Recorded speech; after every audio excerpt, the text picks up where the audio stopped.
La vie pouvait-elle être plus idyllique? Me demandais-je, m'étirant nonchalamment sur le lit immense et jetant un coup d'œil à l'horloge sur la table de chevet de l'hôtel 5 étoiles où je résidais. Je bâillais, la journée avait été épuisante. Une limousine jusqu'à l'aéroport pour un vol de 7 heures du matin vers la capitale de l'État, une autre limousine jusqu'au Parlement, une réunion du cabinet fantôme grouillant de sycophantes, suivie d'un retour rapide à l'hôtel pour une collation rapide. Une brève intimité avec mon amant, une autre douche, une intimité renouvelée, et enfin, un court sommeil. Finalement, je me suis réveillé juste à temps pour appeler et prendre des nouvelles de mon mari et de mes enfants, un rituel nocturne que je n'ai jamais négligé lors de ces excursions mensuelles. Il était temps d'endosser le rôle de l'épouse aimante, d'enfiler ma chemise de nuit, de rappeler David à la maison et de converser avec lui et peut-être les enfants. Lorsque j'ai entrepris ces voyages il y a 2 ans, la nouveauté de mon absence attirait généralement les enfants à rejoindre l'appel Zoom avec mon mari. Cependant, maintenant qu'ils avaient mûri et commencé à embrasser leur autonomie, je n'espérais guère les voir ce soir. Diantre, je manque de courtoisie et ne me suis même pas présenté, n'est-ce pas? Je m'appelle Camilla Brown, épouse de David Brown, mère de Denny, 17 ans, et de Jenny, une jeune fille introvertie de 16 ans. Je me suis marié jeune et me suis consacré à la gestion du foyer jusqu'à ce que Jenny commence sa scolarité. Dave a encouragé ma poursuite d'un certificat 4 en relations publiques, et peu après avoir obtenu mon diplôme universitaire, j'ai décroché un poste au service des relations publiques de l'hôpital local. C'est là que j'ai rencontré Mike, une étoile montante de la politique locale et un footballeur australien distingué à son apogée, qui a ensuite fait une transition vers un commentateur de télévision nationale. Après la fin de sa carrière de joueur, il est devenu propriétaire d'un concessionnaire de voitures d'occasion. Il y a 12 ans, il a fait campagne pour un poste et a obtenu un siège au Parlement de l'État. Lorsque son parti a ensuite obtenu la majorité, il a été, comme on pouvait s'y attendre, nommé ministre des Sports. À partir de ce moment, il a régulièrement gravi les échelons et occupe désormais le poste de chef adjoint de son parti. Les médias ont diffusé des titres sensationnels à son sujet. Il a capté mon attention après avoir été abattu en quittant un bar un soir. Personne n'a jamais été appréhendé pour le crime, et la police est restée perplexe quant à l'identité de l'auteur. Compte tenu du statut de Mike en tant que politicien, de sa réputation de coureur de jupons et de sa profession de concessionnaire de voitures d'occasion, la plaisanterie la plus répandue à l'époque était que si la police demandait à tous ceux qui lui en voulaient de se manifester, la file d'attente résultante de volontaires bloquerait la ville pendant 2 jours. Il a convalescé pendant 4 semaines dans mon hôpital, et j'ai géré avec compétence les conférences de presse concernant son état. En bref, il m'a recruté dans son équipe de campagne électorale, à la suite de quoi il a obtenu un poste au sein du parti, puis a financé ma campagne pour le Parlement local. J'ai remporté l'élection, mais mon parti n'a pas réussi à obtenir le contrôle du gouvernement, me reléguant ainsi au rôle de membre de l'opposition. Telle était ma position professionnelle actuelle. Camilla Brown, députée, assistante spéciale du chef adjoint de l'opposition, Mike. Ce privilège me donnait le droit d'assister aux réunions du cabinet fantôme, mais seulement pour occuper un siège à l'arrière.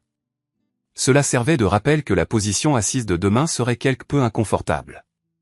Immédiatement après être entré dans la pièce après le dîner, Mike m'a penché sur une chaise, a sorti un petit tube de lubrifiant de sa poche et a fait ce qu'il voulait avec moi d'une manière plutôt peu conventionnelle.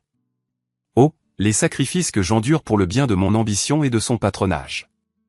L'horloge affichait 9 heures du soir, signalant le commencement de ma performance. Ajustant mon pyjama pour révéler subtilement un aperçu du décolleté, j'ai repoussé Mike hors du lit, j'ai fait un geste vers la chaise près de la table et je lui ai ordonné de garder le silence. Il connaissait la routine, nous avions exécuté cette performance avec une fréquence suffisante. Si nous avions réservé des chambres communicantes, il se serait retiré dans ses propres quartiers. Cependant, à cette occasion, nous ne l'avions pas fait, car il semblait plus prudent de minimiser les déplacements entre les chambres. Généralement, juste avant l'aube, lorsque la probabilité de rencontrer quelqu'un était minimale, il traversait subrepticement le couloir pour retourner dans sa propre chambre. Raillé si vous voulez, mais en traitant avec diligence chaque contingence imaginable, nous avions réussi à dissimuler notre liaison clandestine pendant 4 ans. Activant mon ordinateur portable, j'ai appuyé sur les touches nécessaires pour établir une connexion avec la maison via Zoom. Dave est apparu à l'autre bout, assis sur le canapé en cuir de notre salon familial animé, un élément de la MC mention de 8 pièces convenant à un député et au conjoint d'un homme d'affaires prospère. À en juger par sa position assise, j'en déduisis que son ordinateur portable reposait sur ses genoux. Dave et moi entamâmes une conversation informelle, tandis que Mike était assis là, nu et ennuyé, attendant la fin de ma conversation pour que nous puissions commencer notre troisième ébat. Son agitation l'incita à se lancer dans l'un de ses jeux puérils. Ce jeu particulier s'intitulait « Voyons si je peux distraire Camilla et provoquer son rire pendant qu'elle est au téléphone avec son mari adorant et naïf, s'efforçant de dissimuler soit un sourire, soit mon irritation. » Je désirais ardemment le réprimander pour qu'il cesse. Du coin de l'œil, j'observais Mike debout, ses parties génitales en main, imitant ses interactions avec moi. Mince, pas ça encore. La fois précédente, il avait dépassé les limites, ce qui avait abouti à ce que je passe la moitié de la nuit à nettoyer du vomi sur le tapis. J'ai dû m'assoupir un instant, car le souvenir suivant était celui de Dave qui parlait d'un ton plutôt insistant. « Camilla. Camilla, s'il te plaît, demande à Mike d'arrêter ce comportement. » C'est à la fois humiliant et, franchement, honteux pour lui. La situation frisait le surréalisme. Mike se figea en plein geste, et mon esprit devint une tabula rasa. Dave tomba dans le silence. Qu'est-ce que tu veux dire, Dave? Puis, avec un élan de soulagement, je me rappelai le sens de l'humour espiègle de mon mari. Il prononçait invariablement des phrases telles que « Libère cet homme et rejoins-moi pour déjeuner » chaque fois qu'il me contactait au bureau.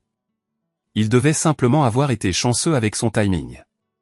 Aujourd'hui, je décidai de participer à la mascarade. Non, chérie. J'ai renvoyé Mike et tous les autres hommes dans leurs chambres respectives. Le divertissement est terminé pour ce soir. Dave ne sourit ni ne rit. Comme je l'avais prévu, quelque chose n'allait pas. Je décidai d'affronter la situation avec audace tout en déployant un écran de fumée. Lorsque j'avais commencé à voyager avec Mike, Dave m'avait un jour, curieusement, mis en garde contre la réputation d'instabilité de Mike. « Dave? Tu es sérieux? Sûrement, j'aurais pu choisir quelqu'un de supérieur à Mike, tu ne crois pas? Si je devais commettre un adultère, j'opterais pour quelqu'un d'un peu plus raffiné que ce vieil idiot, non? » Mike simula l'offense et commença à mimer qu'il m'administrait une fessée. Dave resta dépourvu de sourire.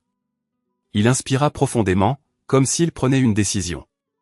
Je l'observai tendre la main, saisir l'ordinateur portable et le faire pivoter pour qu'il fasse face à l'écran de télévision colossal fixé sur l'un des murs. Ce qui apparut à l'écran me stupéfia. L'écran était divisé en deux. D'un côté, j'étais allongé sur le lit. De l'autre, Mike se tenait dans toute sa splendeur à la coiffeuse. Je m'entendis haleter, incapable de détourner mon regard du détecteur de fumée situé au centre du plafond, où les caméras étaient dissimulées. Ma perte. Quel mot est approprié dans une telle circonstance? Je fixai l'écran et observai le Mike à l'écran avancer vers le lit, et, restant hors du champ de vision de la caméra de l'ordinateur portable, il se pencha pour jeter un coup d'œil à l'écran de côté, halta, puis se redressa brusquement. Il était aussi muet que moi. Dave, cependant, ne l'était pas. « Bonjour, Mike. Je suis curieux. Où est l'autre moitié de ta virilité? » Mike rougit écarlate, que ce soit d'être appréhendé ou de l'affront à sa masculinité, je ne pouvais pas le discerner, et franchement, j'étais indifférente. Je ne pouvais qu'imaginer Dave observant nos deux bouches s'ouvrir et se fermer comme des guppies à l'heure du repas. Ses paroles suivantes, cependant, étaient tout à fait absurdes. « Tu me crois maintenant ?» L'écran de mon ordinateur portable effectua un autre balayage vertigineux de la salle de séjour à la maison. À son arrêt, je perçus seulement la moitié de Dave assis sur le canapé, mais j'observai également deux autres personnes à ses côtés en pleine vue. Deux mots s'échappèrent de mes lèvres hébétées, « Maman, papa ». Mon père secoua la tête de gauche à droite avec une expression sévère, comme pour réfuter tout.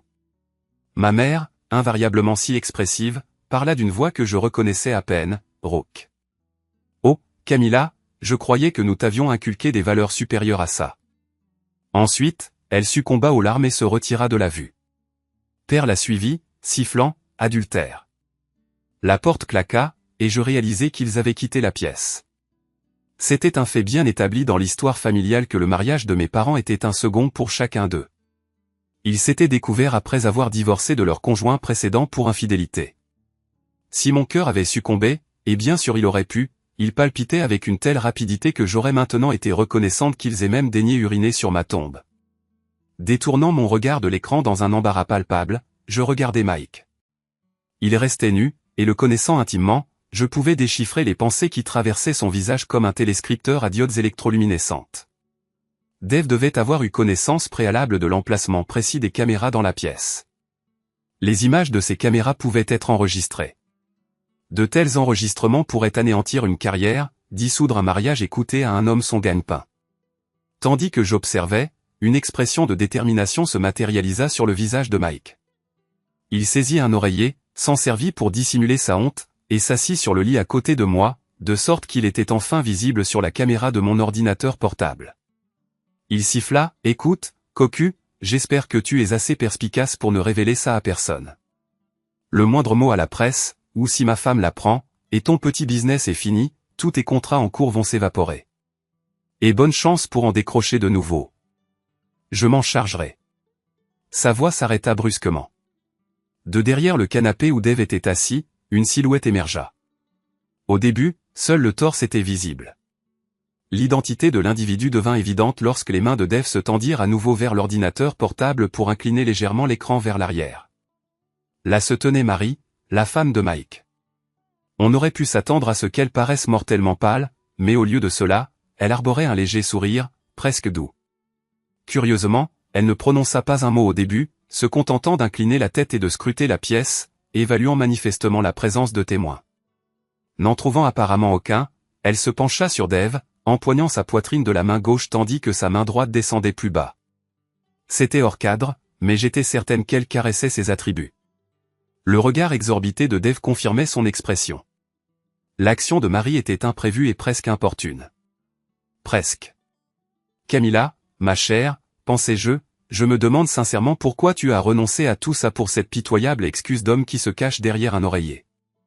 Bon sang, même une tête de vis pourrait accomplir cette tâche tout aussi bien. » Puis, son expression se transforma, devenant sérieuse tandis qu'elle se redressait, posant nonchalamment ses mains sur les épaules de Dave. « Ne te donne pas la peine de rentrer à la maison de sitôt, chérie. Ta clé n'ouvre plus ma porte. Et si tu as besoin d'un rappel de ce qui est écrit dans notre contrat de mariage, eh bien, tu sais qui est mon avocat. Tu n'as qu'à lui demander. » Elle était probablement sur le point de prononcer autre chose lorsque j'entendis la porte s'ouvrir.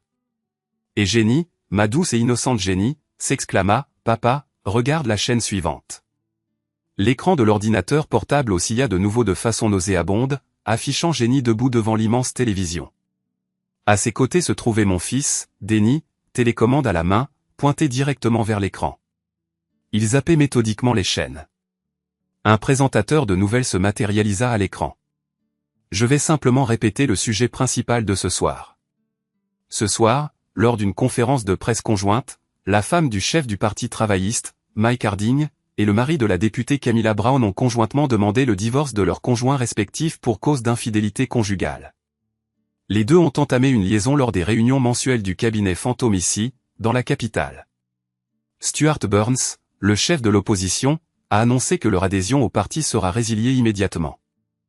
C'est précisément le genre de comportement honteux que notre parti s'efforce d'éradiquer, a-t-il déclaré dans sa déclaration officielle.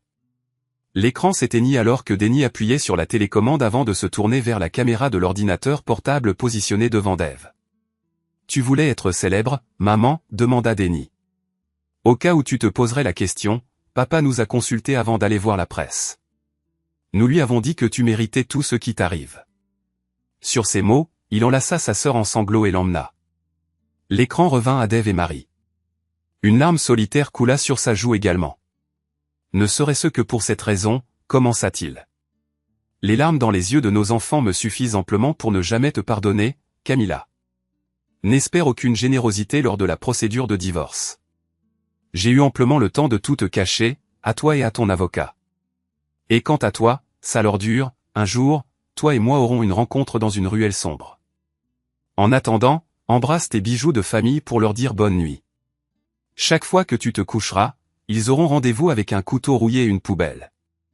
Pour la dernière fois, le bras musclé de mon mari s'avança, et l'écran s'éteignit. J'étais sidéré, muette. Mike se reprit plus vite que moi, et étant un homme d'action, il enfila hâtivement son pantalon et sa chemise, bien qu'il les laissât déboutonnés. Il se dirigea vers la porte et l'ouvrit en grand. Il se figea à nouveau alors qu'une salve de flash de caméra illuminait la scène et que des dizaines de questions lui étaient assénées simultanément. Avançant avec détermination, il franchit le seuil et claqua fermement la porte derrière lui. Je baissai les yeux sur ma chemise de nuit, et les premières pages des journaux de demain défilèrent vivement devant mes yeux. Je ne me souvenais d'aucun fondement de ma vie qui resta intact. Je croyais avoir touché le fond, être tombé comme une pierre dans les profondeurs abyssales. Bien sûr, je me trompais. Ce n'était pas encore le fond. L'écran s'est rallumé en sursaut, signalant un appel Zoom entrant. Sur l'image, un homme était assis dans une pièce faiblement éclairée, son bureau illuminé uniquement par une lampe. Je l'ai reconnu instantanément. Notre évêque local était un ami proche d'un cardinal australien qui entretenait un lieu de retraite non loin de notre ville. Chaque fois que le poids de sa fonction l'accablait, il visitait notre église. Et à présent, le voilà assis à ce bureau, dans toute sa splendeur, la calotte rouge et l'écharpe, cardinal jusqu'au bout des ongles. Il me revenait vaguement à l'esprit que l'adultère avait été mentionné sur des tablettes de pierre remises il y a longtemps à un certain Moïse. Dave plaisantait toujours en disant que, techniquement, cela faisait de Moïse le premier homme avec une tablette téléchargeant des informations depuis le cloud. Ma situation actuelle ne me permettait pas de sourire à cette blague comme je l'aurais fait autrefois. Je savais que ma carrière politique était finie. Bien que le chef du parti ne puisse pas me retirer de mon siège, les électeurs, eux, le pouvaient. Ce que le vote catholique donne, le vote catholique le reprend aussi. J'étais muette de stupeur qu'une personnalité aussi importante s'adresse à moi. Camilla, mon enfant, commença-t-il, votre mari m'a dit des choses très troublantes à votre sujet. Quelqu'un qui souhaite vous parler sera bientôt là. À cet instant précis, il jeta un coup d'œil sur le côté et se leva d'un bond, avec une rapidité surprenante pour un homme de son âge avancé. Ce mouvement le fit sortir du champ de la caméra, mais le microphone restait actif. La dernière chose que j'ai entendue avant de dégringoler du lit sur le sol fut « C'est la femme dont je vous ai parlé ». Har jeg husket det. Det er noteret ned i mine noter. Det er faktisk, artiklen ikke tager noter. Så jeg tager noter. Okay, der er taget noter. Ned og handle med helt udstrækt arm. Jeg ved ikke, om det var værre, at manden ikke kunne finde rundt, eller om det var værre, at han handlede. Hvem? Jonas, eller hvad? Eller Bad?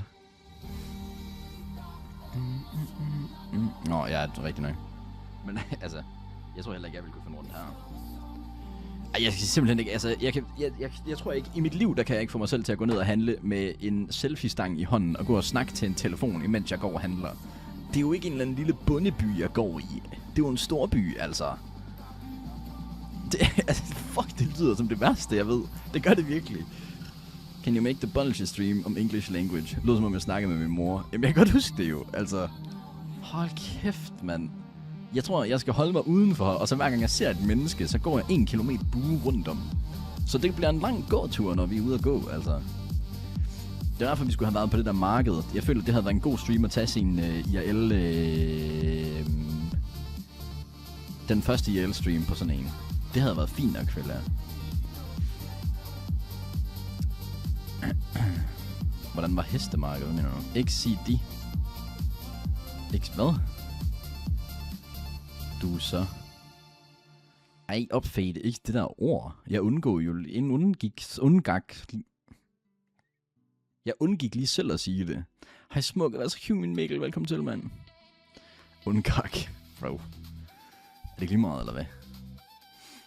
Ja, kom man. Du er også blevet sådan en, der kommenterer på alt, jeg siger, og siger, at jeg siger tingene forkert. Elsker dig. Tak for det. Hvordan var hestemarkedet? Det ved jeg ikke, hvad det er for et hestemarked, vi snakker om her. Er vi PG herinde? Nej. Det føler jeg aldrig, vi har været. Hvis man gerne vil se en børnevenlig stream, så kan man gå ind til Bani. Der er fandme børnevenligt. Skal vi spille resten af den der Minecraft Challenge snart, så vi kan få den overstået, så vi kan begynde at lave noget andet med vores liv. Kom, hvis du siger, når det lyder skørt.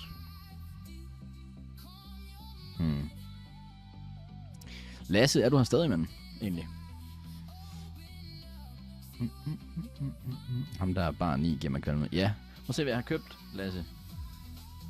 Jeg skal ud og være bad VF. Jeg har også samme grej som dig. Bonk, bonk, bonk. Og gak var lidt skørt. Hey, nu skal I opføre jer ordentligt, okay? Ja, så er det godt. Det bliver godt. Gamba stream win. 200.000 i måneden, Krovold. Så skal jeg nok blive gambling streamer. Der er nyt cam. Mit cam har det sgu da fint. Please slå hårdere. Ja, Ingemann, det eneste jeg mangler, det er faktisk dig. Eller det er ikke dig. Jeg ved ikke om skal jeg bare gå ind på din side og købe, eller hvad?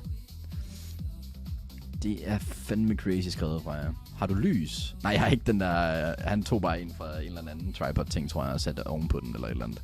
Der er sgu ikke lys på. Men det fede er jo, det er sommer. Så hvornår bliver det mørkt? Klokken 23. Jeg tror ikke, vi behøver lys. Køb. Er det rigtigt? Freja ægløsningsark. Ej, Kroholdt. Nå ja, og så... Vi har også dem her.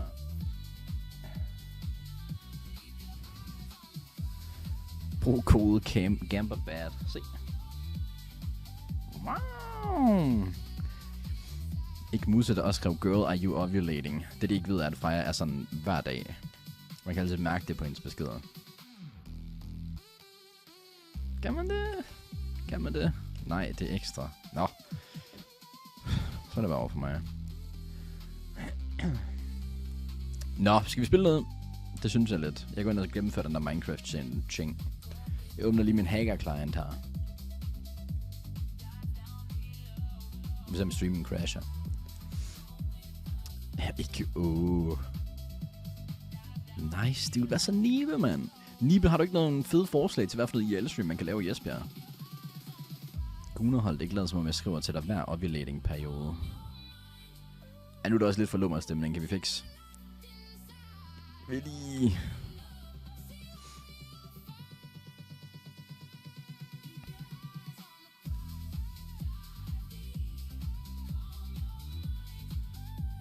Sker der noget i Esbjerg? Hold kæft, jeg har det varmt, by the way. Jeg tror, jeg legit, jeg smelter. Ulating. Altså Riese. God aften, OJ. Hej, Sings igen. Nej, man har da callet det en gang, altså 3, du er også ulækker. Alright, jeg trykker launch game nu. Jeg kommer pludselig i tvivl, om jeg overhovedet siger tak til follow. Eller tak for follow til Sara, det går jeg ud fra, ikke?